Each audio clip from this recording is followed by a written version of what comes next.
iPhone 7 Plus versus Samsung Galaxy A56. Meron tech content creator nagsasabi na this phone can beat the hell out of Samsung Galaxy S25 Ultra.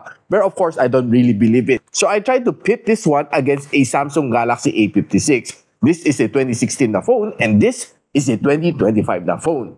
Ano nga ba pinakaiba nila? With the camera nitong iPhone 7 Plus stands up dito sa Samsung Galaxy A56. So alamin natin lahat yan in this video, so don't you go away.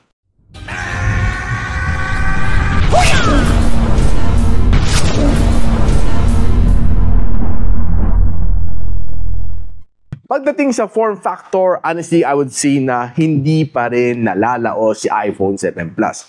Kita nyo guys, so manipis pa rin siya. It also sports a aluminum metal frame which is rounded siya, so masarap na siya hawakan, so hindi siya laos. Except that siguro yung kanyang screen size is a 5.5 screen versus a 6.8 inch na screen.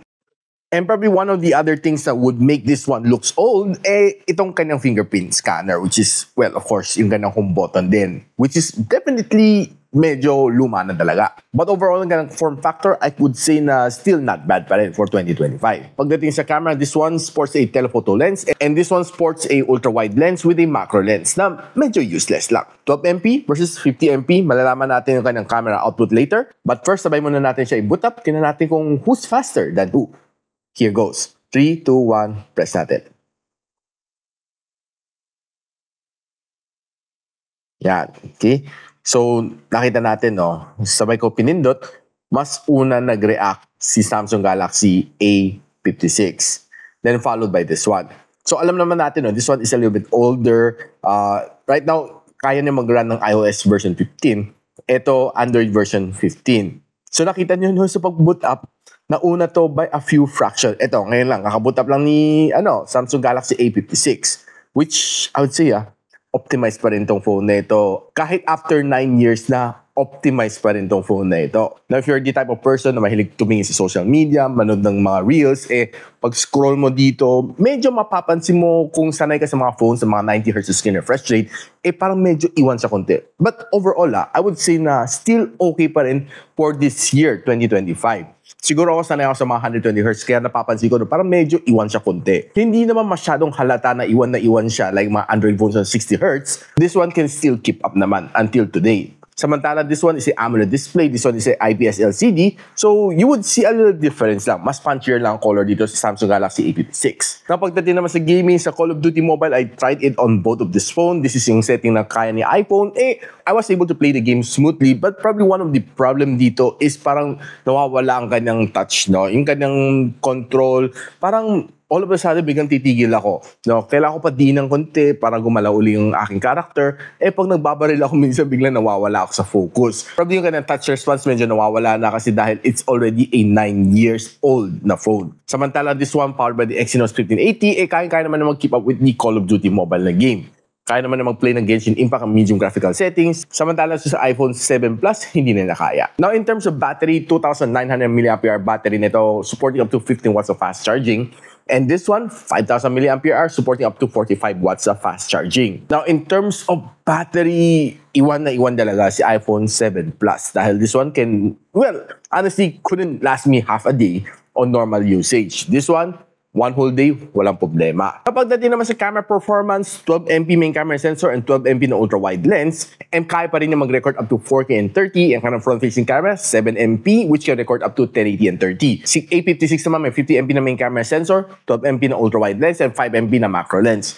Shooting up to 4K and 30 ang kanang front-facing camera, kaya rin mag-shoot up to 4K and 30 with a 12MP na front-facing camera. Now, if you put them side by side, honestly, I would say na, well, kahit pa paano, kaya pa rin mag-keep up ni iPhone 7 Plus. Tingnan, look at this two coffee shot. Medyo mas lively lang kunti ang shot ni Samsung Galaxy A56.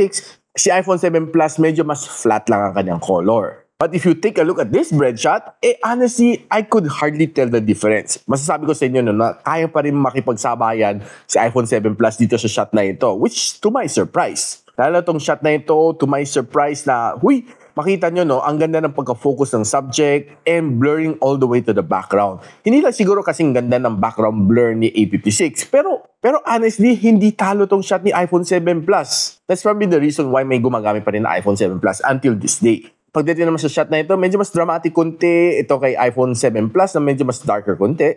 Pero mas maliwanag lang ang capture ni Samsung Galaxy A56. Pero pagdating sa outdoor, doon mo mapapansin na mas matingkad ang kuha ni Samsung Galaxy A56. Medyo mas flat lang ang kuha ni iPhone 7 Plus. Not so bad, pero hindi lang siya ganun kaganda tingnan pag pinost mo sa social media. Kapag kinuha man itong dalawang shot na ito sa LED lighting, I'm not quite sure kung bakit naging blue ang capture ni Samsung Galaxy A56 as compared sa tamang color na white na nakuha ni iPhone 7 Plus. At pag tinignan mo itong dalawang shot na ito side by side, parang mas maganda pa nga capture ni iPhone 7 Plus compared sa Samsung Galaxy A56. Yun guys, tingnan nyo. Pagdating sa outdoor na selfie shot, halos kaya pa naman makipagsabay ni iPhone 7 Plus. Taking a look at two of this photo, masasabi ko sa inyo na mas malinis ang kung titingnan na aking mukha dito sa Samsung Galaxy A56. Pero not so bad, not so far behind ang nakuha ko dito sa 7 Plus. Which to my surprise. Pag pinagtabi mo rin itong dalawang shot na ito, honestly, I would say na mas malinis ang dalagang makuha ni Samsung Galaxy A56. Hindi pa rin matatalo si iPhone 7 Plus dahil